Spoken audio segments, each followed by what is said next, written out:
Hello everyone, this is Nitpicking Nerd and this is my review of episode 9 of season 2 of Star Trek Picard called Hide and Seek.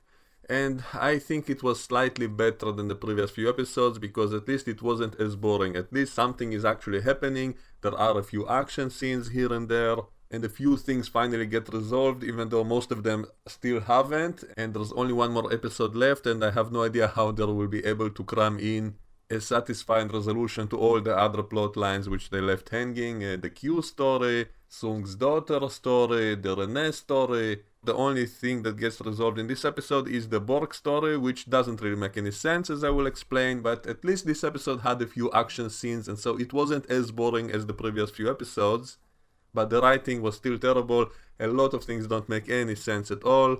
So anyway, the previous episode ended when Soong somehow magically called a favor from some general friend of his, and in seconds got a whole army of ex-special forces soldiers who are the best of the best of the best. And when they said that, we saw that most of those soldiers are women, and yet in this episode, when we actually see them in action and all of them get killed off, every single one of them is a man. So where are all those women that we saw in the previous episode when they said that these soldiers are the best of the best of the best?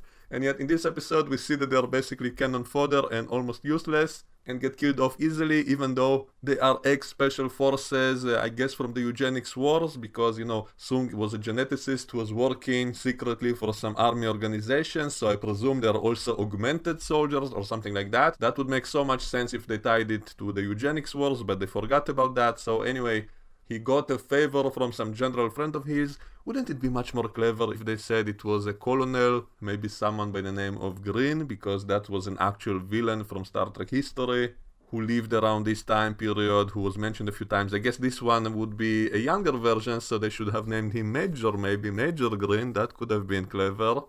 But no, it was just some nameless general who suddenly sent him a whole army of ex-special forces soldiers, because Soong, I guess, did him a favor once, and Soong is a geneticist, so I presumed that these soldiers must be augmented or something, and that's why Jurati needed them to be able to assimilate them, because she cannot yet assimilate normal people. Why doesn't she assimilate Soong himself to control him as well? How does she trust that he will not betray her, because, he's a human? Wouldn't he be horrified by this monster who is able to assimilate people? Wouldn't he be scared that she will try to take over humanity or something? So how does she know that he will not betray her? So why not assimilate him as well, just in case?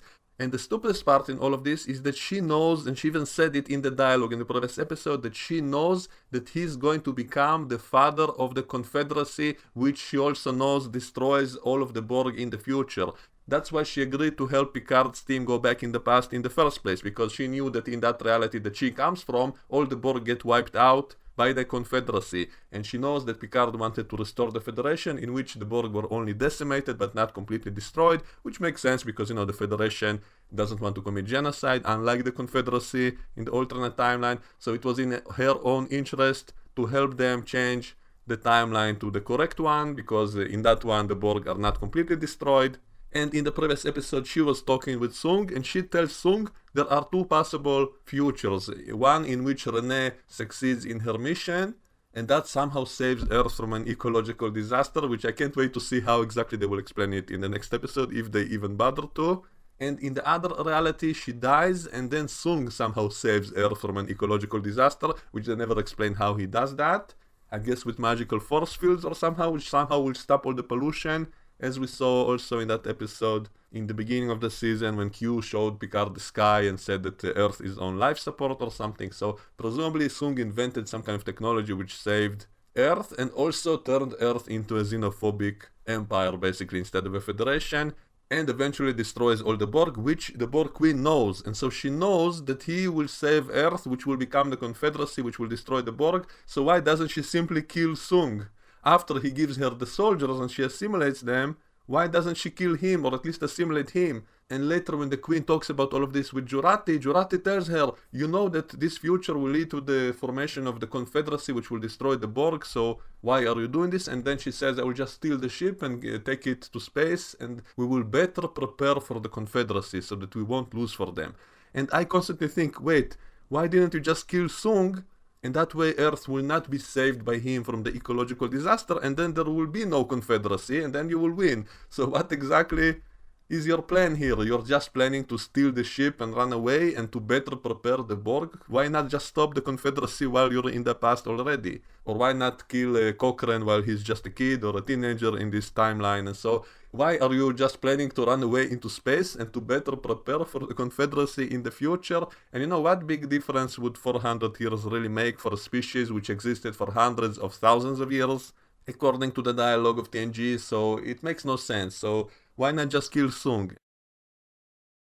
So nothing in this plot makes any sense if you actually think about it. So the episode begins with the Borgified soldiers beaming into the vineyard. So why not just beam into the ship directly? Then next we do see a few of them beam into the ship, but I keep thinking if all she wants to do is get the ship, then why not beam all the soldiers into the ship to secure it as fast as possible? What's the point to beam all around the vineyard and to be out in the fields to do what? To try to kill Picard, I guess, but why not just blow the whole place from orbit after you get the ship? I mean, this is a starship, right? Why can't you simply drop a few containers of antimatter on the house right before you fly out into space? Like, it's not that hard to destroy a small house if you have a starship, right? So what's the point of sending the soldiers out in the field to try to kill Picard when you have a starship? And does the Borg Queen actually want to stop Rene from going on that mission? I mean, she just said earlier that she knows all the possible timelines, so why would she want the timeline in which Soong becomes the leader of the Confederacy to come true when the Confederacy defeats her in the future? So why would she try to kill Picard to prevent Picard from saving Rene? So why did she beam most of the soldiers into the vineyard and to surround the house? Why not just beam everyone into the ship, secure it as fast as possible, and then fly it out into space? And the soldiers are walking around those fields and in the house, and they're using those green laser pointers which make them visible as well.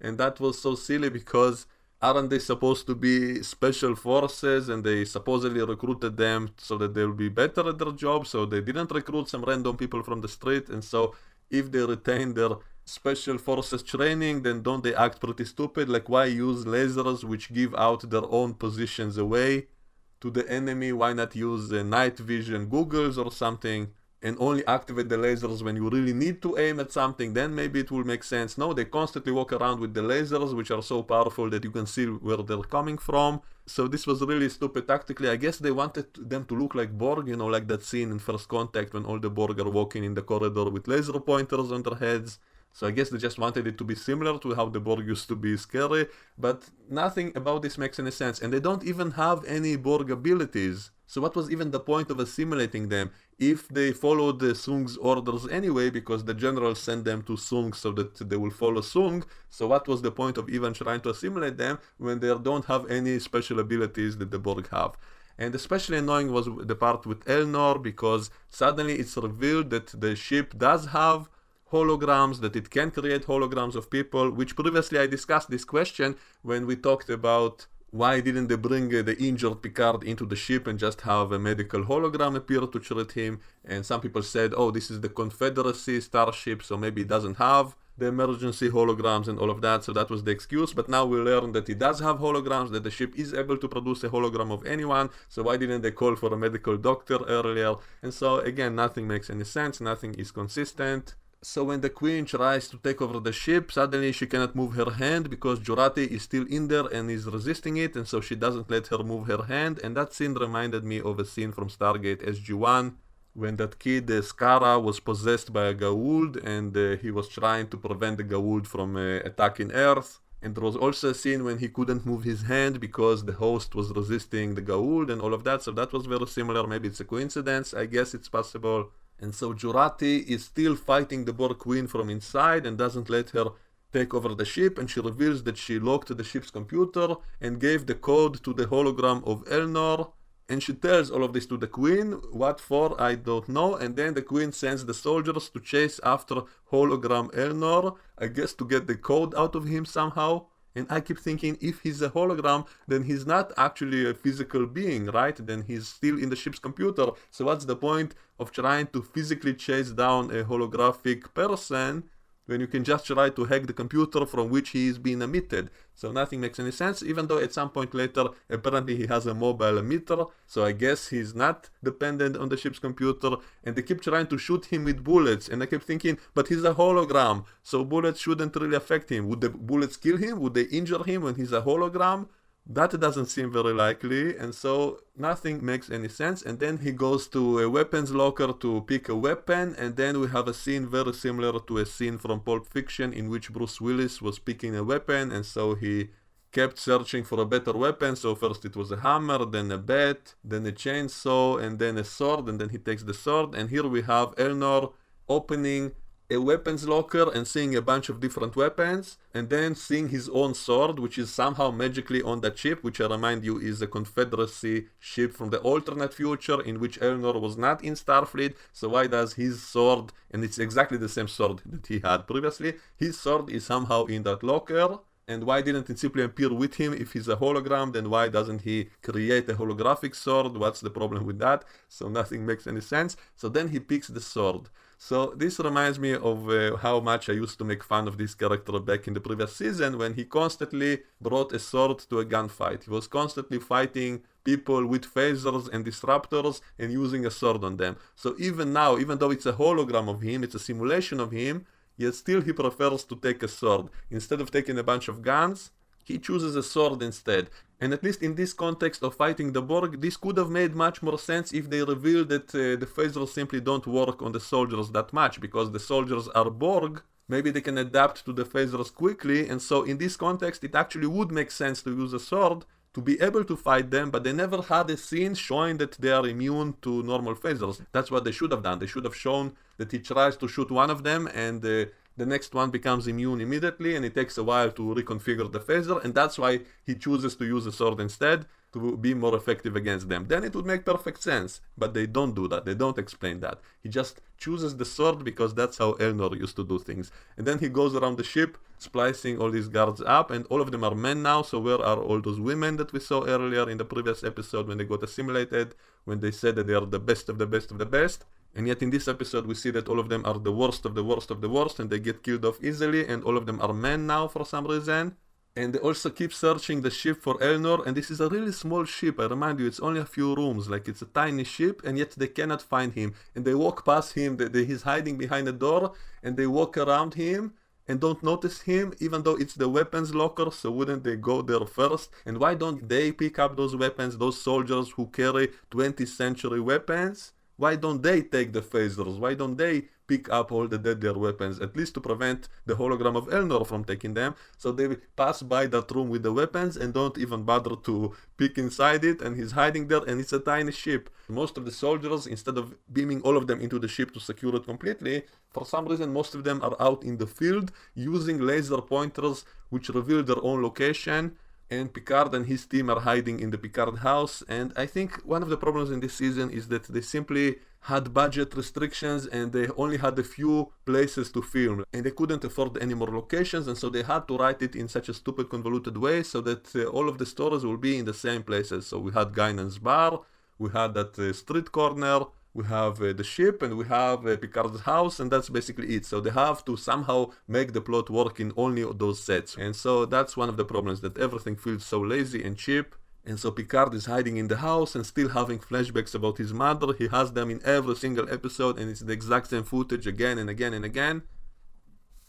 And speaking of cheapness, they also reuse all the same props. When Nat Laris gives all of them weapons, these are her weapons that presumably she brought from her planet. They look exactly like the same Romulan rifles that we saw in the previous season. And it's a 400-year difference in technology. So how come Romulan weapons from this century look exactly like the Romulan weapons from the future, and they work the same way? So nothing makes any sense. So Romulans haven't changed their weapon designs in centuries, so unless they say that this is actually Laris from the future and she brought all of this stuff from the future, then maybe it will make sense. But they say no, she's not a time traveler, she's from this century. And so it all screams laziness and cheapness. They simply didn't have the budget. I guess Patrick Stewart just took most of the budget to his own pocket, and so that's why all of this feels so cheap and lazy. And we have the exact same footage in the vineyard, in the Picard house, seeing his mother, and there's not even any big surprise. What happens in the final flashback is exactly what was obvious is going to happen. So what was the point of even dragging into this episode?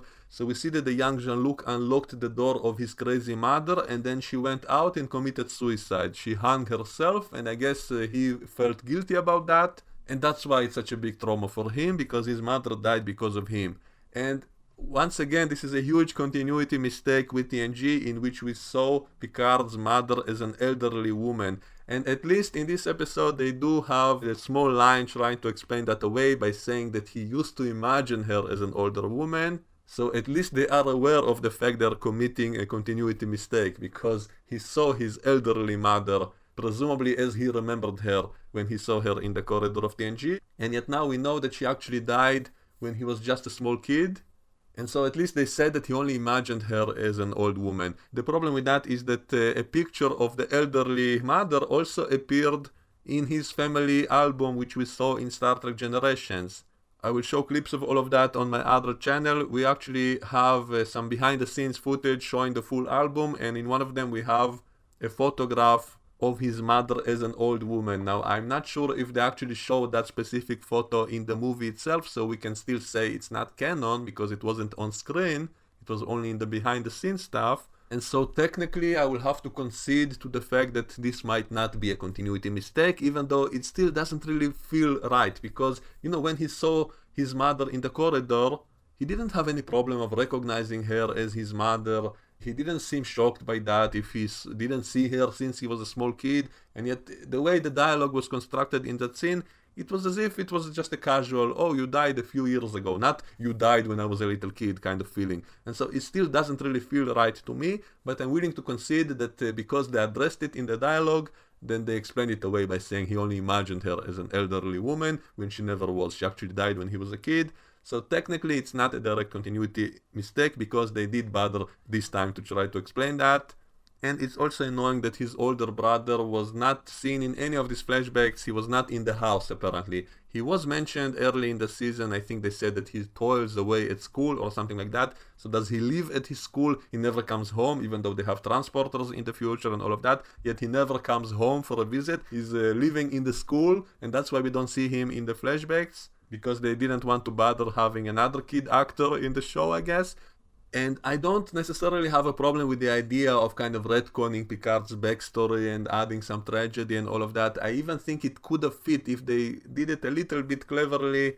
It could have added some layers to the character and all of that. And I even remember that scene when he was arguing with his brother in the episode Family, and we see all the anger of his brother erupting, and he said something like, you broke every rule our father made and got away with it. And I think it could have been clever to tie all of that to the scene of Picard releasing his mother from the room, if they actually bothered to make it fit better. For example, if they actually showed Robert as an older kid in the house as well, and if his father told both of them, you never let her out of the room when she's in this condition, and the older brother would nod, and then the young Picard would break that rule and release the mother, and that will cause her death, then that will explain why his older brother was so angry toward him his entire life, because maybe subconsciously he still blames him for the death of their mother, and then it could have explained why he was a bully to his younger brother and all of that. So if they wrote it a little bit more cleverly, it could have fit what we saw in TNG, and then it would have added some extra layers, some stuff between the lines in those scenes of him arguing with his brother, because as it was just as if he was just jealous of Jean-Luc, and that's the reason he was angry, and that's it. But if they added this little detail of, oh, by the way, you caused the death of our mother because you didn't follow our father's rules, then it could have added something to that scene. Then it's like a good prequel. I always say a good prequel is when it's adding something, some new kind of layer to the characters or to the story, some new addition to it, then it can be good. So I think once again this was a missed opportunity not to have his brother in the picture as well, because if he was there and witnessed all of these events, then it could explain why he was so angry toward Jean-Luc for the rest of his life later and all of that. So this was a missed opportunity. So anyway, in the middle of all the action of all the Borgified soldiers trying to get them, Picard has time to have all these flashbacks to resolve his internal problems. And Rios gets injured in the firefight, and so Picard immediately beams him back to the apartment of Nat Laris and locks away her transporter so he wouldn't be able to come back, because they needed to get Rios out of the action, I guess, so that only the women can do all the fighting. So only Raffi and Seven go against the whole army of Borgified ex-special forces augmented soldiers and defeat all of them easily. So we have a whole army of them out in the vineyard, and Seven and Raffi are running around and killing all of them easily. What a ridiculous show. So anyway, Picard and Nat Laris are once again going into the tunnels. That's where he had all these flashbacks. And he finally tells her the truth that he caused the death of his mother, which was obvious for a few episodes now. I guess they only postponed this revelation so that we will still be speculating if she will somehow become the Borg Queen we saw in the beginning of the episode, even though it was obviously going to be Jurati. From the moment that she linked with the Borg Queen, it was obvious that's where it's going, that she will become that Borg Queen we saw in the beginning.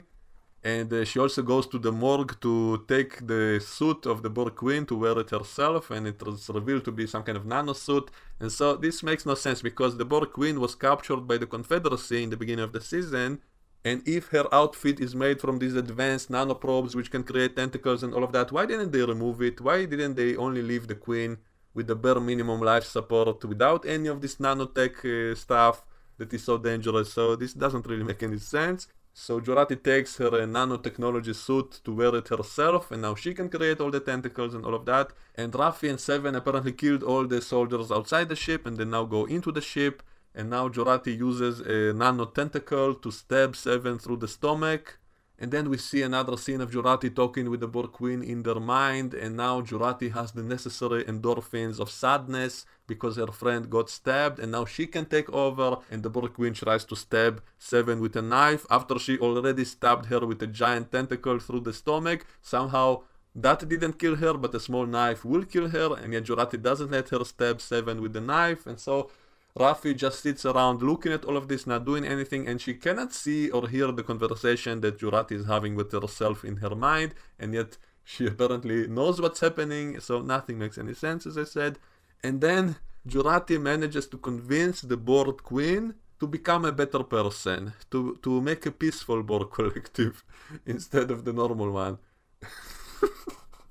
She tells the Queen that she knows she's only assimilating millions of planets and all of that because she's lonely. It's not because she's seeking perfection and all of that. No, it's because she was lonely. And she also says that you know all the possible timelines, because the Borg Queen now has the ability to see all possible timelines somehow, and in every single one of them the Borg lose. And that by itself is ridiculous, and I'm suddenly having a flashback from the TNG episode Parallels, in which we saw multiple enterprises from many different realities, and one of them was from a reality in which the Borg won, and the Riker from that reality said the Borg are everywhere, they've won basically. And so obviously there are some realities in which the Borg do win. I guess maybe later on they get defeated somehow, but anyway, it's kind of a stupid idea to suggest that they never win in any possible timeline. And so that's how she's able to convince the Borg Queen to change her ways. She says, maybe we'll only assimilate people who want to be assimilated, and we'll go around the galaxy saving people, then we'll be like a good Borg collective. And then the Borg Queen suddenly agrees. Suddenly she becomes a good Borg Queen, and then she decides to cure Seven, and then she sends tentacles into her, and Raffi just watches all of that, and she doesn't know what just happened in the Borg Queen's mind. She doesn't know she turned good suddenly. She cannot know that, and yet she doesn't do anything. She just watches, and then the Borg Queen turns Seven into a Borg again, and suddenly she has all the exact same implants she had before, and that's how she's saved from death.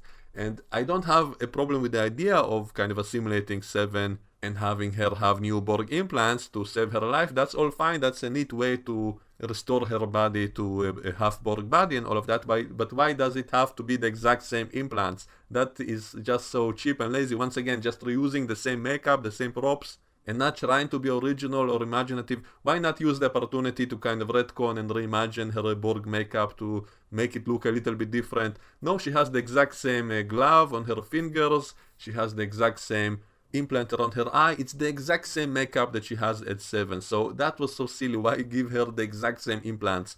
So this is just annoying at how lazy and cheap and unimaginative and lazy all of this is. And then they defeat the rest of the soldiers by beaming them into walls, and that was kind of neat in a way, because that is something I always kind of wanted to see. What will happen if someone accidentally transports into something else and gets fused with it?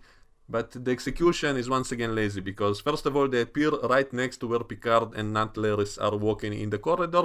That's exactly where those soldiers appear, in the wall.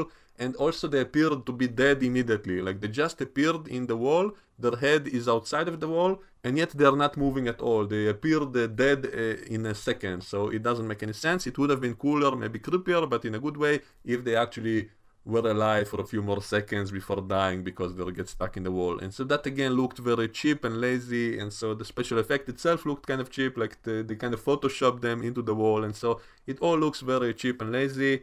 And they just stand still immediately, not being alive at all, even in the moment of appearance. And why didn't they try to save these people? I mean, they are humans, and so why not try to simply lock them away somewhere and then later try to save them by de-assimilating them, which we know is possible because we have Picard and Seven who used to be assimilated and got liberated, and so it is possible to do it, and yet they don't even try in this episode. They just use all of these soldiers as cannon fodder, just killing all of them off with no remorse because they are Borg drones, and so it's perfectly okay to kill all of them as if they're zombies, even though we know it is possible to save them, and yet no one even tries. So they beam them into the walls to kill them. And it's funny because I seem to remember a few episodes ago when we had those flashbacks when Picard was in a coma and they were walking around the same corridors and there were skeletons in the walls or something. So now I'm thinking, wait, so that was an actual memory of the young Picard when he was going through those tunnels as a kid. Maybe he actually did see real skeletons, and those are the skeletons of those soldiers, which now we see how they got there. They got stuck in the walls because they got beamed there, and then they stayed there for centuries until the Picard family went back there.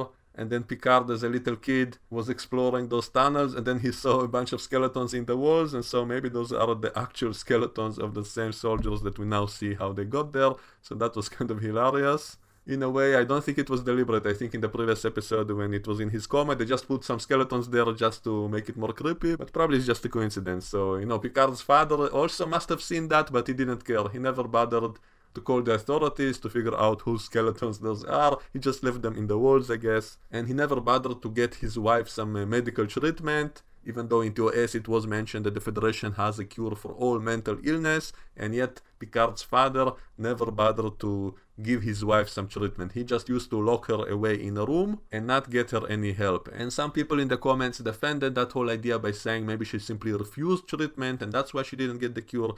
So this is ridiculous because when someone is suicidal with a mental illness, you don't really need to ask their permission. And it's also ridiculous, like it was okay for him to lock her in a room without her permission. Obviously she didn't want to get locked in the room, and yet that was okay, but giving her a cure, giving her some medical help, that is somehow not allowed if she refuses it. So it makes no sense. When someone is suicidal and is a mental patient, you don't ask their permission to deliver some medicine to that person. And so if it's okay to lock her in a room against her will, it would also be okay to give her the right medicine. And so nothing in this story makes any sense if you actually think about it. In the far future of the 21st century, this should have been easily treatable. So this whole idea that his mother was nuts and was locked in the room, and then he unlocked it and caused her death, and then in his mind he thought it was because the father was abusive toward her, and yet they never talked about any of this.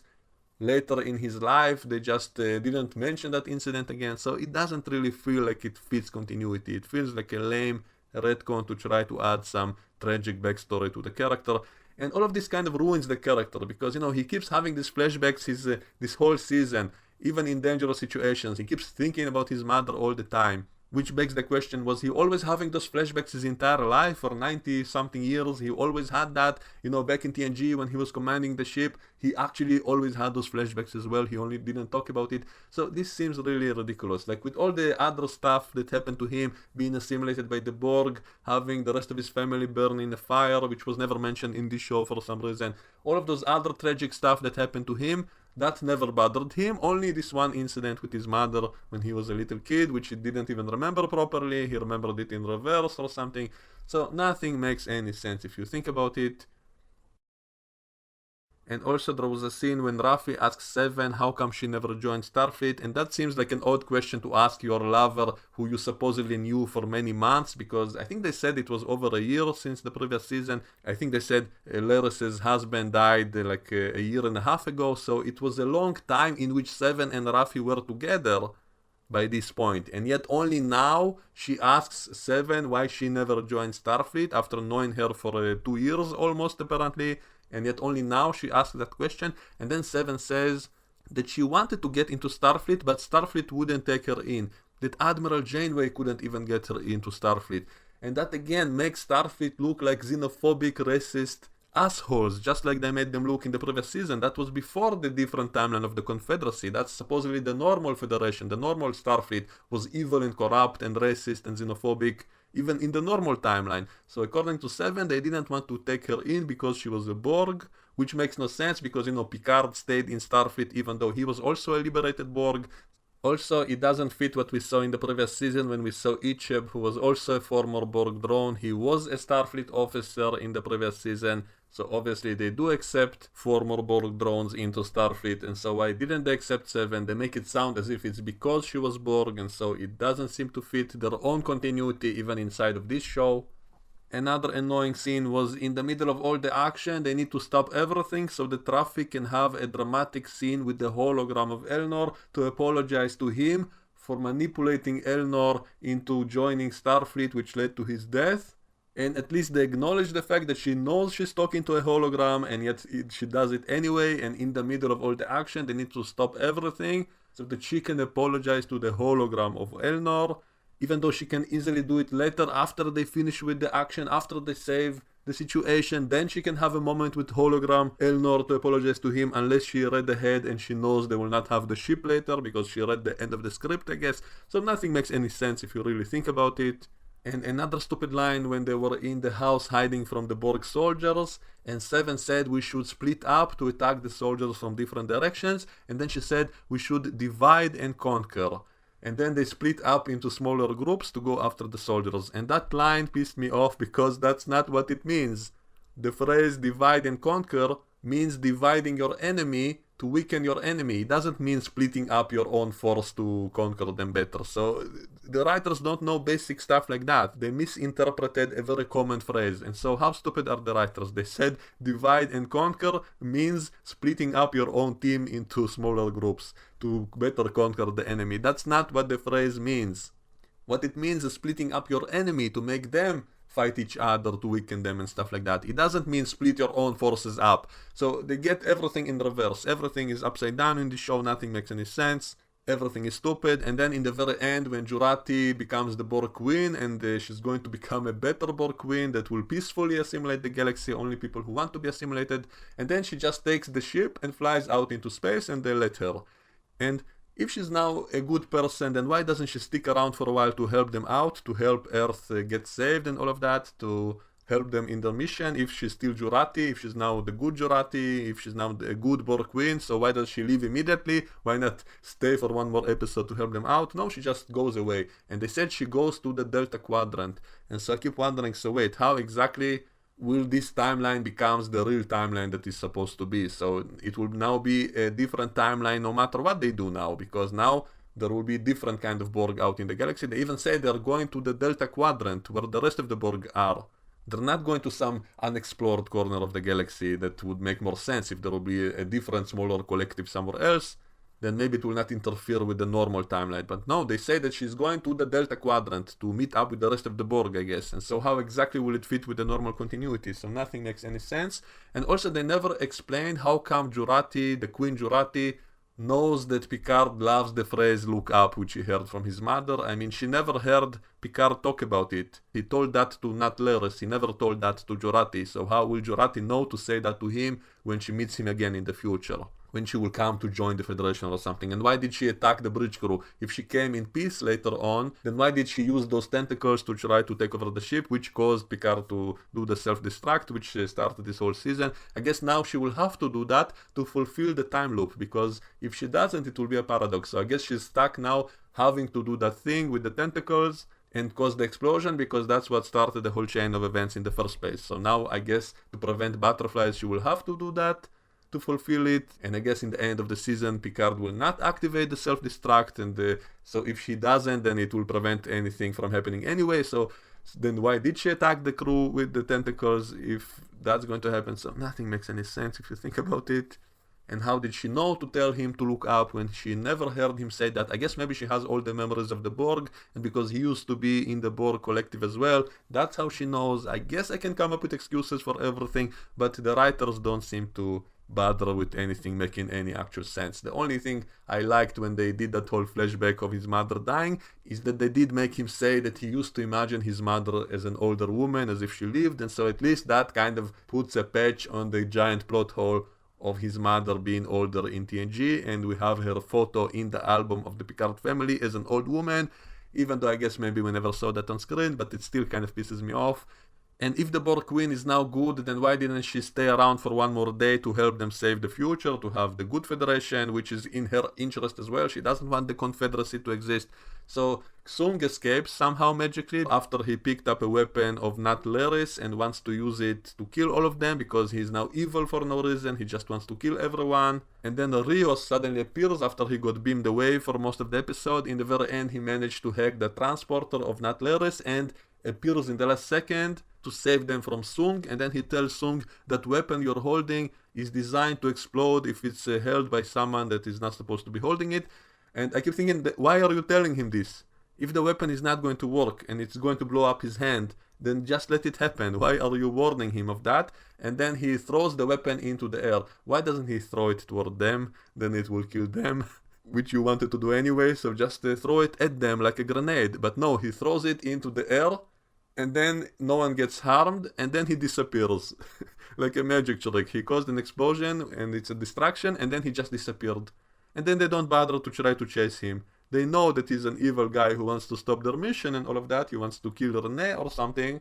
And he just ran out of the room, right? He doesn't have a transporter. He has no ability to transport on his own. So obviously he's just around the corner, so just chase him. Rios, you're a fit man, you're in good shape, just chase after him. He's somewhere in the corridor outside of the room. Just go after him and catch him. No, he magically disappeared, and they don't bother to actually chase him somewhere. I mean, they're in the middle of a vineyard. They were not even in the tunnels in the scene. They're in the normal house. So just chase him. Just go outside and catch him. So what the hell is going on? So they allow Soong to escape because I guess he's still going to be the last remaining villain in the season. Oh, also we have Q, but Q basically is barely in this season, and so Soong is going to do something bad in the next episode. He's going to get into mission control to stop Renee, because he still wants the Confederacy future to happen now, apparently, and so they don't even bother to try to chase him, because he caused a minor distraction and then disappeared like Batman, and then they're all stunned by that and don't bother to look outside the door to catch him in the corridor.